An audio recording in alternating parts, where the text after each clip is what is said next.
Ako po si Bolsie, ang panganay na anak ni Ninoy at Cory Aquino. Nakababatang pinsan ko si Bam. Ang tawag ng mga ate at kuya niya sa kanya ay Bam Bam. Noong pinatay ang dad at nagsimula ang mga rally at protesta para maibalik ang kalayaan ng ating bansa, kasama na namin si Bam Bam. 6 na taong gulang siya noon, galing school, pupunta siya sa mga mini caucus para humingi ng hustisya sa pagkamatay ng dad at ikampanya ang mom sa pagkapangulo.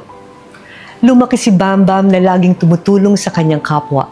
Ipinagpatuloy niya ang public service bilang youth leader. Nang maging senador siya noong Pangulo si Noynoy, ang mahihirap at maliliit na negosyo ang kanyang tinutukan. At ipinaglaban niya na maging libre ang edukasyon para sa lahat ng Pilipino. Ngayon, libre na ang kolehiyo. Kaya sa darating na halalan, muling humihingi ako ng tulong sa inyo.